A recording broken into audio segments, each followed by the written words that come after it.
In the quiet dust motes dancing in the slanted afternoon light of the old barn, Elias watched the horse, Alastor. The magnificent creature, a dappled grey Percheron with eyes as deep and dark as a forest pool, stood unnervingly still. His hay, fresh and fragrant, lay untouched in the manger, a golden offering spurned. His water bucket, filled with cool, clean water, remained full, its surface a perfect, undisturbed mirror. For 4 days, this silent protest had continued, a stubborn refusal that baffled the old soldier. Every veterinarian had been summoned, every remedy tried, yet the horse remained a statue of sorrow, his powerful body slowly beginning to show the strain of his self-imposed fast. Elias felt a cold knot of dread tighten in his stomach. This was no ordinary sickness, no simple ailment of the flesh. It was a malady of the spirit, a deep and profound grief that the old soldier recognized with a chilling familiarity, for it mirrored the one he carried in his own heart, hidden away from the world. He would spend hours just sitting on an overturned bucket, the scent of hay and leather a familiar comfort that now felt alien and mocking. He would speak to Alastor in low, soothing tones, recounting tales of their shared past, of sun-drenched fields they had galloped across and quiet dawns they had watched together from the crest of a hill.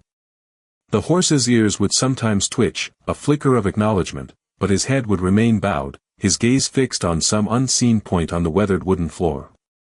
Elias felt the weight of those unspoken words, the pressure of a history he had meticulously edited for everyone, including his most trusted companion. The silence in the barn was not empty, it was filled with the deafening roar of a lie, a carefully constructed narrative that had been his shield for decades, but was now proving to be a cage for them both, a prison of pretense that was starving the very life from the one being he cherished most. The bond between a soldier and his horse is forged in the crucible of shared hardship, a language that transcends mere words. They had been more than man and beast, they were partners, comrades who had navigated treacherous mountain passes and thundered across windswept plains. Alastor had carried him not just physically, but emotionally, a steady, warm presence in a world that had often felt cold and unforgiving. The horse knew the rhythm of his breathing, the subtle shifts in his weight that signaled a change in mood, the heavy sigh that spoke of a memory surfacing from the deep. It was this profound connection that now made the horse's protest so terrifyingly potent. Alastor was not just refusing food, he was refusing the lie that had become the foundation of their life together, a silent, powerful demand for an honesty that Elias had long since buried, convinced it was the only way to survive the ghosts of his past. Elias had built his post-war life on a foundation of quiet dignity, a carefully curated peace. He was the respected veteran, the man who had served with honor and returned to live a simple, unassuming life. He spoke little of the war, and when he did, the stories were polished, stripped of their raw, jagged edges. They were tales of camaraderie and courage, not of the fear, the loss, and the one singular, soul-shattering moment that haunted his every waking thought and invaded his dreams. He had convinced himself that this was strength, that protecting others from the ugliness he had witnessed was a noble act. But now, as he looked at the fading light in Alastor's eyes, he saw the flaw in his logic.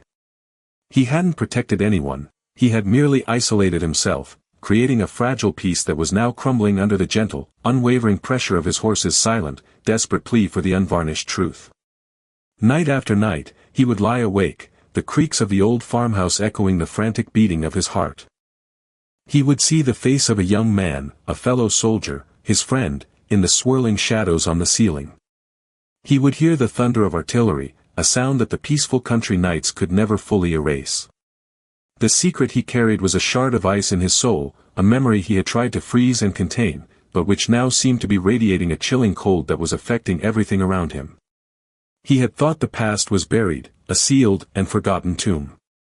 He never imagined that his horse, his silent, steadfast friend, would become the keeper of its gate, refusing to let him move forward, refusing to let life continue, until he found the courage to turn the key and face the ghosts he had locked away inside all those years ago.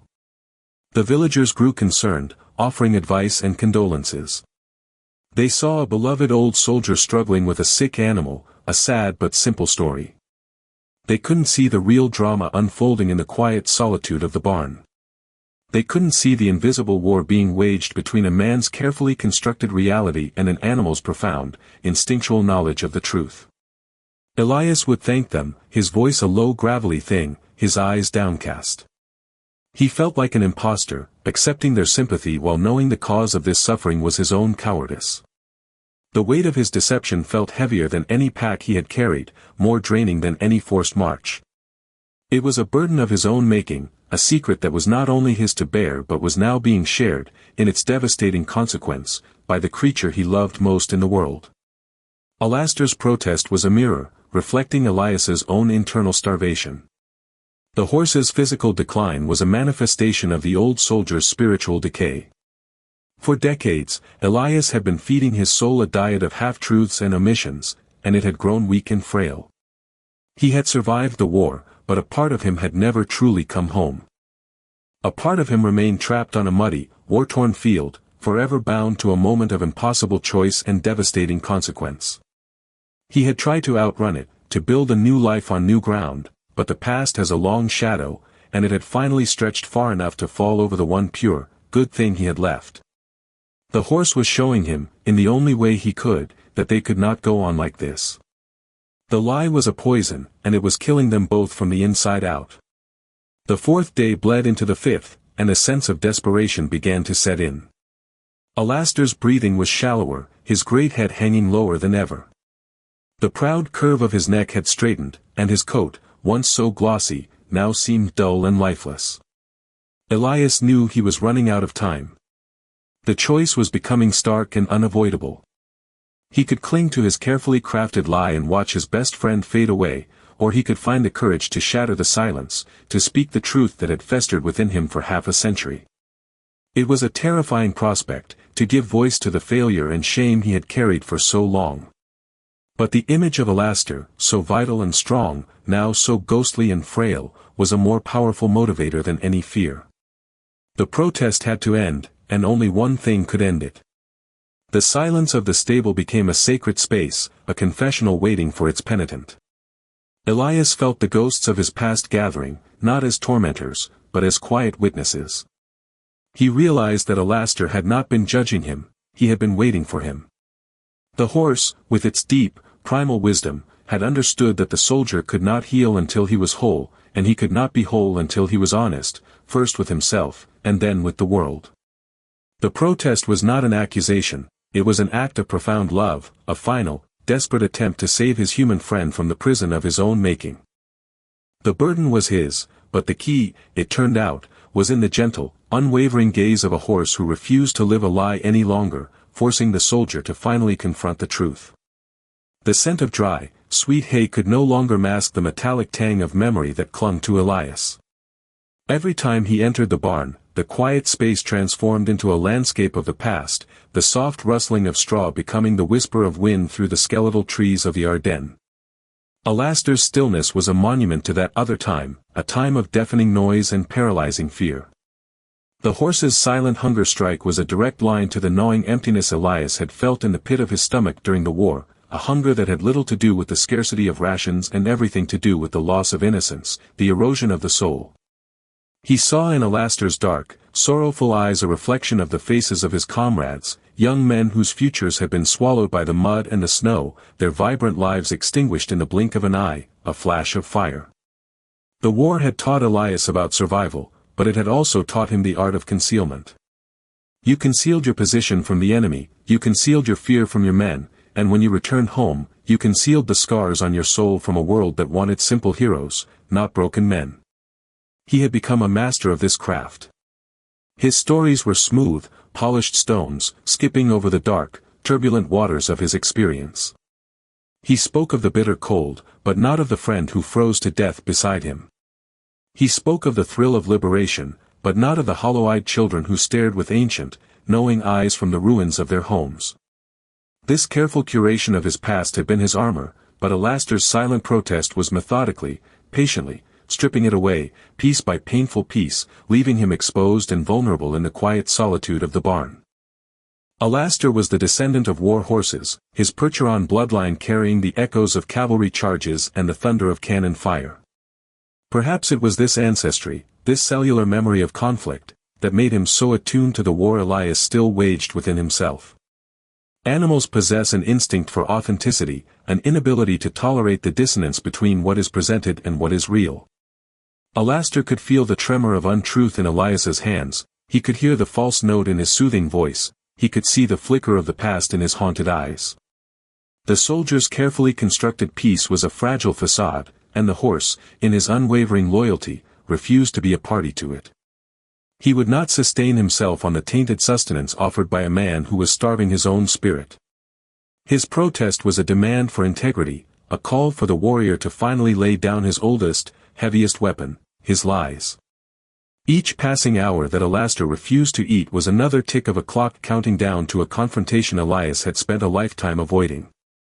He found himself pacing the length of the barn, his footsteps echoing his restless mind, which kept marching back to a single, muddy trench on a bleak winter's day. It was there that the lie had been born. It was a lie of omission, a story he had failed to tell, a truth he had buried along with the body of his closest friend, Thomas. They had been pinned down, two young men far from home, with hope dwindling as fast as their ammunition. An order had been given, a foolish, desperate order to charge an entrenched position. Elias had hesitated, a fatal second of calculation, of self-preservation. Thomas had not. He had gone over the top, believing Elias was right behind him, and he had fallen, his last look a mixture of surprise and betrayal. Elias had survived, and the official report had been neat and tidy. He had been hailed for his bravery in holding the line, for his resilience. No one knew of his hesitation, of the split-second decision that had saved his life at the cost of another's. He had accepted the praise, the medals, the quiet respect, and with each acceptance, the lie had burrowed deeper into his soul. He told himself it was what Thomas would have wanted, that no one would have benefited from the messy, shameful truth. He had built a life on that lie, a life of peace and solitude, with only his horses for company. He had sought out the silence of the countryside to escape the noise of his conscience, but he had failed to understand that the deepest truths, and the most profound lies, are communicated in silence. Alastor, his silent confidant, had finally heard what no one else could. The war had ended on the battlefields of Europe, but it had never ended in Elias's heart. It was a cold war, fought in the lonely watches of the night, in the quiet moments when a sound or a smell would transport him back to that place of mud and fear. Alastor's protest was the final, decisive battle of that long, internal conflict. The horse was forcing a surrender, not to an enemy, but to the truth. His gaunt frame was a testament to the cost of Elias's secrecy. The love between them, a bond forged over years of shared sunrises and quiet companionship, was the ground upon which this final stand was taking place. The horse was, in essence, holding a hunger strike for the soul of his master, a peaceful but powerful protest against the continued casualties of a war that was supposed to be long over. He would groom Alastor, his hands moving with the familiar rhythm of years of practice, but the connection felt frayed, the energy between them strained. The horse would stand for it, passive and patient, but the life force, the vibrant energy that Elias had always drawn from their interactions, was gone. It was like tending to a ghost. The echoes in the barn were growing louder now. He could almost hear the whistle of incoming shells and the sigh of the wind through the eaves, the crackle of a distant fire and the settling of the old wood. He was trapped in the stable, but the stable had become the trench, and Alastor was Thomas, his silent, suffering friend, waiting for him to do the right thing, to finally, after all these years, be the man he was supposed to be. The irony was not lost on Elias. He, the decorated soldier, the survivor, was being defeated by a horse. But it was not a defeat of the body, but of the ego, of the stubborn pride that had kept him locked in his prison of silence for so long. Alastor was not his enemy, he was his liberator. The horse's protest was not an act of aggression, it was an act of grace. It was an intervention, a final, desperate measure to pull him back from the brink of spiritual annihilation. The war had taken his friend, his youth, and his innocence. He had refused to let it take his honor, but in his attempt to preserve a false version of it, he had nearly lost his soul. The path to redemption, he was beginning to see, lay through the valley of confession. The forgotten truths were no longer forgotten. They were alive, breathing, and palpable in the heavy air of the barn. They were in the hollows that had begun to appear over Alastor's ribs, in the dullness of his once bright eyes, in the profound, heart-wrenching stillness of his powerful body. The war was here, in the present, demanding a resolution. It was demanding a truth that was as simple and as vital as the grain Alastor refused to eat. Elias looked at his friend, his partner, his silent accuser and savior, and knew that the long armistice was over. The time had come to declare peace, not by ignoring the war, but by finally, truly, and honestly acknowledging its cost and the one secret casualty he had hidden from the world for 50 years, his own integrity. The hunger in the barn was a palpable entity, a living, breathing presence that spoke a language more eloquent than any human tongue. It was a dual hunger, a shared starvation that linked the two souls, man and horse, in a desperate, silent dialogue. Alastor's physical hunger was a clear and visible protest, his body a canvas displaying the painful art of refusal. Each day, his magnificent form became a little more diminished, his strength ebbing away like the tide, a slow, inexorable retreat from the world of the living. His was a hunger for sustenance, for the simple, life-giving grains he had always enjoyed. But it was secondary to a deeper need, an instinctual craving for harmony and truth in his small herd of two.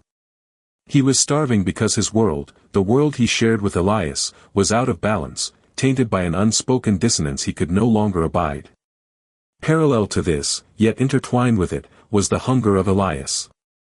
His was a starvation of the spirit, a long, slow famine that had begun decades ago on a battlefield far from this peaceful stable. He had denied his soul its most vital nutrient, the truth. He had fed it a steady diet of denial, rationalization, and carefully edited memories, and in doing so, had hollowed himself out from the inside. He appeared whole, a stoic old soldier living a quiet life, but within him was a vast and aching emptiness, a void created by the lie he had chosen to live. This spiritual malnourishment was invisible to the outside world, but Alastor, with his pure and uncluttered perception, could sense it. The horse's physical hunger was merely an external manifestation of the soldier's internal state, a desperate cry for the spiritual nourishment his master had denied himself for far too long. Words had failed them. Elias had tried everything in his verbal arsenal. He had pleaded, cajoled, commanded, and whispered. He had sung old songs and recounted shared memories, his voice filling the quiet barn. But his words were empty calories, devoid of the one ingredient that mattered. They were built on the foundation of his great lie, and Alastor would not be fed by them.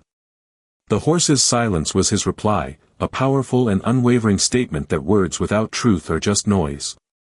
The hunger was their new language, a primal form of communication that stripped away all pretense. It was a language of shared suffering, where a hollow stomach and a hollow soul spoke of the same deep need. In this silent conversation, the animal was leading the man, teaching him that some hungers cannot be satisfied until the spirit itself is fed. Elias began to see his reflection in the horse's fading gaze. In the growing hollows of Alastor's flanks, he saw the emptiness of his own chest. In the horse's listlessness, he saw the fatigue that had settled deep into his own bones, a weariness that had nothing to do with age and everything to do with the exhausting, lifelong effort of maintaining a falsehood. They were two halves of a single, starving entity. The love that bound them together ensured that the suffering of one became the suffering of both. Alastor was not punishing him, he was joining him in his starvation, refusing to thrive while his companion withered on the inside. It was an act of ultimate empathy, a profound statement that they were in this together, and they would either find nourishment together or fade away together. The physical world of the barn, the scent of hay, the warmth of the sun, the buzz of a lazy fly, seemed to recede, replaced by the stark reality of their shared condition. The hunger focused their existence down to a single point, the need for resolution. All the complexities of Elias's past, all the justifications and fears, were simplified by the brutal clarity of starvation. You either eat, or you die. You either face the truth, or your spirit perishes. The choice, which had seemed so impossibly complicated for 50 years, was now reduced to its most essential elements. The horse's simple, biological need for food had become inextricably linked to the soldier's complex, spiritual need for confession. One could not be satisfied without the other. This was the ultimatum that hunger had delivered. As the days wore on, Elias stopped trying to speak. The time for empty words was over. He would simply sit with Alastor, sharing the silence, a partner in the fast. He began to feel a strange sense of clarity, the kind that can come when the body is deprived. The fog of his long-held justifications began to lift, burned away by the sharp, clear fire of his companion's sacrifice. He no longer saw Thomas's face as an accusation, but as a plea for remembrance, for the simple acknowledgement of what had truly happened.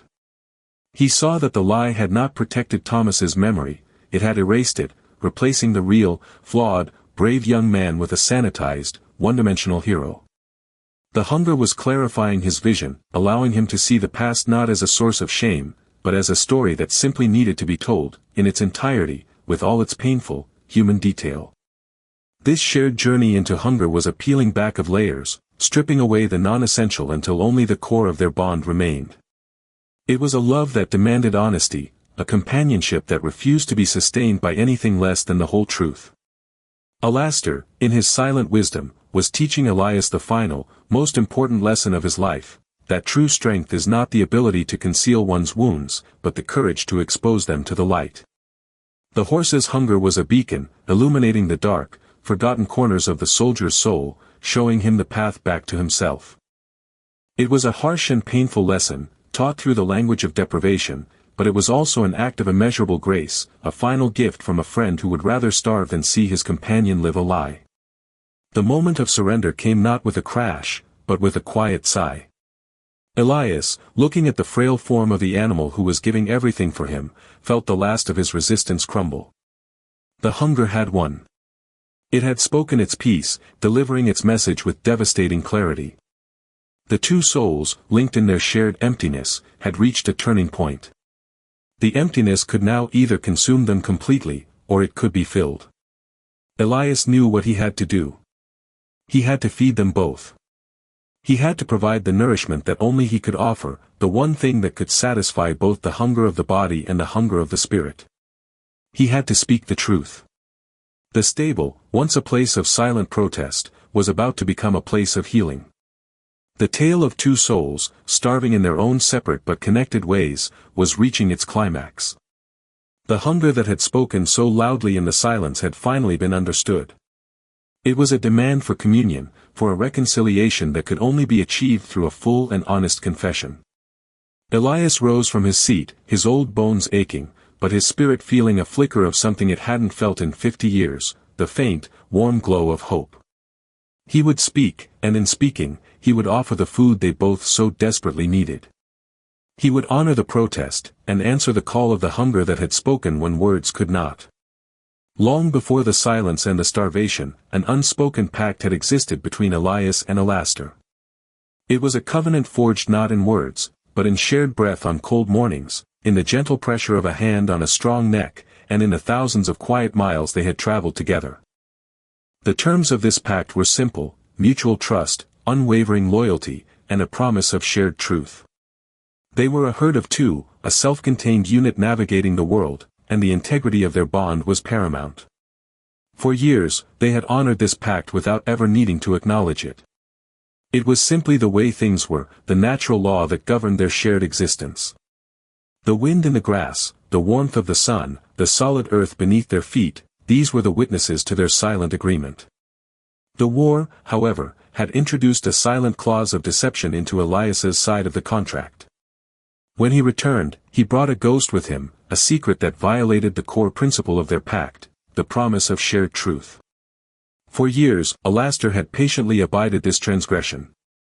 The horse, in his quiet way, had carried not only the physical weight of his rider, a man made heavy by the invisible burden of his past, but the spiritual weight of his secret as well. He had been a willing accomplice in the silence, offering comfort and steadfastness, perhaps hoping that time and peace would eventually heal the wound his human carried. He had upheld his end of the bargain, offering loyalty and trust even when he sensed a fracture in the man's soul, the untruth that sat between them like a ghost in the saddle. But the pact, though unspoken, was not unbreakable. There is a limit to how much dissonance a pure bond can endure. Alastor's hunger strike was not the breaking of the pact, but a desperate attempt to enforce its original terms. It was a recall to order, a demand that the foundational promise of honesty be restored. The horse's refusal to eat was a powerful declaration: I cannot be nourished by a world that is sustained by a lie. Our shared life, our pact, must be based on what is real. I will not participate in this fiction you have created, for it poisons the very ground we stand on. It was a profound and courageous stance, a risk of his own life to save the integrity of their union and the soul of his friend. He was calling in the debt of truth that had been outstanding for 50 years. Elias had long forgotten the pact's true meaning. He had come to see Alastor as a comfort, a living relic of a simpler time, a creature to whom he did not have to explain himself. He had mistaken the horse's patient silence for ignorance, believing his secret was safe and contained within his own mind. He failed to understand that their connection ran deeper than conscious thought, existing in the realm of instinct, energy, and pure emotional honesty. He had violated the most sacred rule of their partnership. He had lied not with his mouth, but with his life. He had presented himself as a whole and honorable man, while hiding the broken pieces of his past. Alastor was not deceived, he had simply waited, and now, his patience had reached its end. The time for waiting was over, the time for honoring the pact was at hand. In the quiet of the stable, surrounded by the scent of earth and hay, the terms of the pact were being renegotiated. Or rather, they were being restored. Alastor's silent suffering was the penance required, the sacrifice that called the man back to his original promise. It was a stark reminder that a partnership cannot thrive with a secret at its heart. The deception had created a wall between them, a barrier that Elias had been unaware of, but which Alastor had been pressing against for years. Now, the horse was saying, with every fiber of his being, that the wall must come down. They would either return to the shared truth of their original bond, or the bond itself would perish along with his starved body. The man's role in the pact was to lead and protect, but Elias had failed in his most crucial duty. He had failed to protect their shared world from the poison of his own past. He had led them into a false peace, a quiet life built on a foundation of sand. Alastor, in his role as the loyal follower, was now forced to lead. He was leading his broken soldier back to the path of honor, not the kind of honor that comes with medals and praise, but the deeper, more fundamental honor of being true to oneself and to those you love. The unspoken pact had a hierarchy, but it was a fluid one. In this moment of crisis, the horse had become the master, the teacher, the guide, reminding the man of the promises he had made with his heart long ago. The memory of their pact existed in shared physical moments. The way Elias would lean his forehead against Alastor's, closing his eyes and just breathing with the great beast. The nicker the horse would give only for him. The way Alastor would walk to the fence and wait, long before he could have seen or heard the old soldier approaching. These were the rituals that affirmed their bond, the silent "I trust yous" and "I am here's" that had been their daily language. But the lie had become a discordant note in this symphony. Alastor could no longer participate in the rituals, because the truth they were meant to affirm was no longer fully present. He was calling for a return to that harmony, even if it meant risking everything. As Elias sat with his starving friend, the weight of his failure to uphold their pact settled upon him. He had taken the horse's loyalty for granted. He had used his silent companionship as a place to hide, rather than a space to heal. He saw now that Alastor's protest was not just about the past, or about Thomas, or the war. It was about them. It was about the here and now. It was about the truth of their relationship in this stable, on this day. The horse was demanding to have his partner back, the real partner, the whole partner, not the edited, redacted version Elias had become. The unspoken pact was calling for its due. Finally, Elias understood. To save Alastor, he had to save their pact. And to save their pact, he had to save himself from the lie he had inhabited for a lifetime. He had to tear down the wall, confess his secret, and offer his whole, broken, authentic self to his partner. He had to trust that their bond, the true bond that existed beneath the lie, was strong enough to withstand the ugly, painful truth. It was the ultimate test of their unspoken agreement. He would offer the truth, and he had to trust that Alastor, in his infinite grace, would offer forgiveness, and with it, a return to the simple, profound peace of their original, unspoken pact. For 50 years, the lie Elias carried was as real and as heavy as a cavalry saddle. He strapped it on every morning when he awoke, its weight settling onto his shoulders, dictating his posture, his gait, and the very way he moved through the world. It was a burden of his own making, meticulously crafted from shame and silence. It was heavy with the memory of Thomas's fall, with the unspoken words of confession, with the undeserved medals, and with the quiet, respectful nods of the townspeople who saw a hero, not a man haunted by a moment of cowardice. This saddle of lies had become a part of him. He had worn it for so long that he had forgotten what it felt like to stand up straight, to walk with a soul unburdened by its crushing weight. Alastor, too, had felt its weight. Every time Elias swung into the saddle, the horse carried more than just the man's physical form. He carried the heavy energy of the secret, the dense, low vibration of a life lived out of alignment with its truth. An animal as sensitive as Alastor is a finely tuned instrument, and he could feel the falseness, the strain, the constant, low-level effort it took for Elias to maintain his deception. The horse had carried this double burden patiently, his strong back supporting the weight of both the man and his lie. But the load had finally become too much to bear. The refusal to eat was Alastor's way of shrugging off the saddle, of saying, "I will not carry this weight for you any longer. It is not mine to carry, and it is killing us both." The stable became a space where the physics of the soul were made visible. The lie was a palpable force, a gravitational pull towards despair that was dragging Alastor into a state of physical decline. It was heavy, dense, and life-denying. In contrast, the truth, still unspoken, existed as a potential energy, a lightness, a possibility of release. Elias could feel this dichotomy within himself. His secret was a stone in his gut, a leaden weight that made every breath an effort. Yet, the thought of speaking it, as terrifying as it was, held the promise of an incredible, terrifying lightness. It would be an exhalation he had been holding for half a century, a release of pressure that might either save him or cause him to simply float away, untethered from the identity he had known for so long. The lie required constant maintenance. It was an unstable structure that needed to be perpetually propped up with evasions, half-truths, and a carefully guarded silence. This work was exhausting, a constant drain on Elias's life force. The truth, he was beginning to realize, required no such effort. The truth simply is. It does not need to be defended or maintained. It only needs to be acknowledged. Once spoken, it would stand on its own, solid and immutable. The lie was a complex, heavy machine that he had to keep fueled and running every single day. The truth was as simple and as light as a feather, waiting to be released so it could be carried away on the wind, leaving behind the clean, open space of reality. Alastor was waiting for this release. He was waiting for the feather. The horse, in his primal wisdom, understood that this lightness was the only thing that could save them. He could no longer be nourished by food tainted with the heaviness of the lie. He needed the sustenance of truth. His body was failing because his spirit, so deeply connected to Elias's, was being crushed under the weight of the invisible saddle. Elias saw this with a devastating clarity.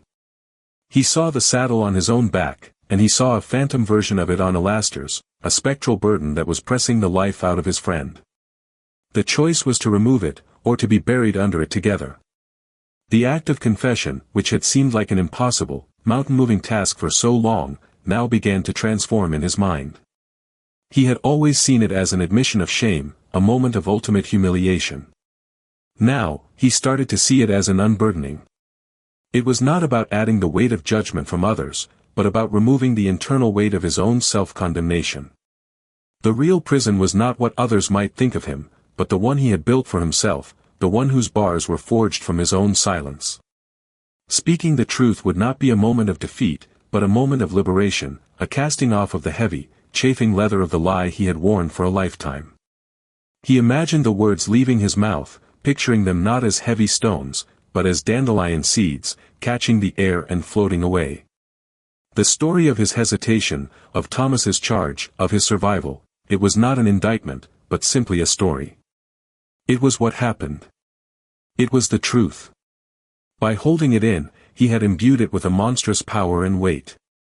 By releasing it, he would reduce it to what it was, a painful memory, a moment of human frailty, a part of his past, but not the entirety of his being. The lie had defined him. The truth, he hoped, would finally set him free. The saddle was old and worn, its leather cracked, its stitching frayed. It was a relic of a war he had never truly left behind. As he made the decision to finally speak, he felt the straps begin to loosen. It was a subtle shift, an internal release of tension he had carried for so long he hadn't even noticed it was there.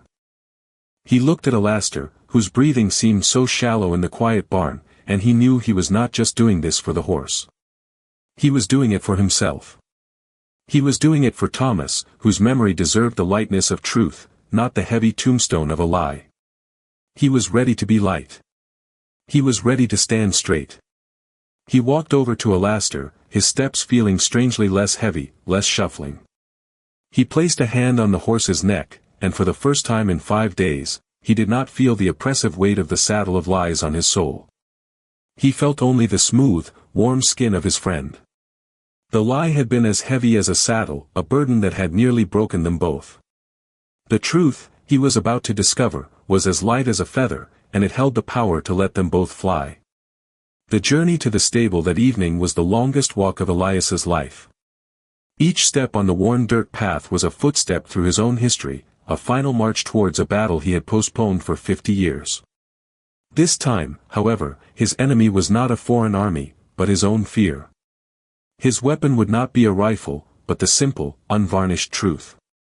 The road to forgiveness, he knew, did not begin with receiving it from others, but with the courage to offer it to oneself, and that could only be done by paving the way with honesty.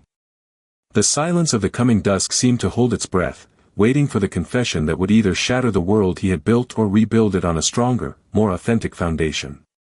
He was walking towards Alastor, but he was also walking towards Thomas, and towards the young, frightened soldier he had been. He entered the barn and the scent of sickness and sorrow hung heavy in the air. But underneath it, Elias could feel a fragile current of hope. He knelt in the straw beside Alastor, the familiar rustle a sound of comfort. He didn't look at the horse's gaunt frame, but instead looked inward, to the story he had held captive for so long. He began to speak, his voice at first a dry, cracking whisper, a sound unused to the texture of raw truth. He spoke of the cold, the fear, and the chaos of the battle. He spoke of his friendship with Thomas, of their shared dreams of home, of the easy laughter that had existed before that final, fateful day. The words were stones he was pulling from his own throat, and with each one he removed, it became a little easier to breathe. He did not spare himself. He spoke of his hesitation, the split second of chilling, rational fear that had frozen him in the trench. He described the look in Thomas's eyes as he went over the top, the look of faith and camaraderie that had twisted into surprise and betrayal in the instant before he fell. He confessed to the lie of omission, to allowing the official report to stand, to accepting the praise that felt like acid on his skin. He spoke of the long, lonely years of carrying the secret, the way it had poisoned his relationships and isolated him in a prison of his own making. He hid nothing. For the first time, the story was told in its entirety, with all its ugly, shameful, human detail. As he spoke, he felt the 50-year-old walls of his prison begin to crumble, dust motes of truth dancing in the last light of day. When he finished, a profound silence filled the barn. It was not the tense, waiting silence of the previous days, but a calm, empty silence, a space cleared of ghosts and lies. Tears streamed down Elias's weathered cheeks, tears for his lost friend, for the young man he had been, and for the long, wasted years spent in hiding. He laid his head against Alastor's weakened flank, his body shaking with the force of his sobs, a storm of grief finally breaking. He expected nothing. He had spoken the truth not to get a result, but because it was the only thing left to do. He had paved the road with his honesty, and now, exhausted, he lay at its end, waiting for whatever came next, a sense of profound, terrifying, and liberating release washing over him. He felt a gentle nudge against his shoulder. A weak but deliberate push. He lifted his head, his vision blurred with tears, and saw Alastor's great head turn towards him. The horse's eyes, which had been so dull and distant, now held a flicker of their old light, a soft, deep intelligence. And then, the miracle. Alastor lowered his head, slowly, deliberately, and took a small mouthful of the hay from the manger. He chewed with a slowness that spoke of immense effort, but he chewed. Then he took another. And another. Each bite was an act of forgiveness, an affirmation, a statement more powerful than any words could ever be: the truth has been spoken. The pact is restored. Now, we can eat. Now, we can live. The long road to forgiveness had been traversed in a single act of courage. It wasn't that the pain was gone, or that the memory of Thomas would ever be easy. But it was no longer a toxic secret. It was a story, a part of Elias's history that could now be integrated, not hidden. Alastor's forgiveness was instantaneous and absolute, the forgiveness of an animal who lives only in the truth of the present moment. The lie was gone, so the protest was over. For Elias, the journey was longer. The forgiveness he needed most was his own, and that would take time. But as he watched Alastor drink, for the first time in 5 days, from the bucket of cool, clean water, he knew that the journey had begun. In the days that followed, as Alastor slowly regained his strength, so did Elias. A lightness had returned to his step, a clarity to his eyes. The townspeople noticed the change, remarking on how much better he looked now that his horse was recovering. They saw a simple story of an animal's sickness and recovery. They did not see the profound spiritual healing that had taken place in the sacred space of the old barn. They did not know that the horse had not just recovered from starvation, but had, in fact, orchestrated the salvation of the man who loved him. The journey had been arduous, a long march through the wilderness of a 50-year-old lie. Elias learned that forgiveness is not a destination, but a direction of travel. It is a daily choice to walk in the light of honesty rather than huddle in the shadow of a secret. He would often visit Thomas's name, which was etched on the local war memorial, and speak to him, not in hushed whispers of apology, but in open conversation, sharing stories of Alastor, of the farm, of the simple beauty of a life he was finally allowing himself to fully live. The weight was gone, replaced by a sense of peace that was not fragile or false, but deep and abiding, earned through the crucible of a horse's love and a soldier's final, brave confession. The pact was stronger than ever, no longer unspoken, but sealed in the shared knowledge of their ordeal. Their bond was now forged in the fires of truth, tempered by the forgiveness that had flowed between them. As Elias watched Alastor gallop across the field, his powerful body once again a testament to life and strength, he understood the ultimate lesson of their journey. Forgiveness is not about forgetting the past, but about refusing to let it imprison the future. The road had been long and paved with painful honesty, but it had led them both back to the one place where true peace can be found, a life without lies. What secret could be so powerful it could starve a creature of its will to live? For one old soldier and his loyal horse, the answer was a truth buried for 50 years, a lie that had become the very air they breathed. In the heavy silence of an old barn, a silent protest began, a hunger strike not for food, but for honesty. The horse, Alastor, saw the ghost his master tried to hide, the echo of a war that had never truly ended. He sensed the lie that was a poison slowly killing the man he loved from the inside out. This is the story of a bond so profound it could transcend words, and a final, desperate battle for the truth, where a horse's refusal to eat becomes a man's last chance to save his own soul. The silence was about to be broken, and what followed would change everything.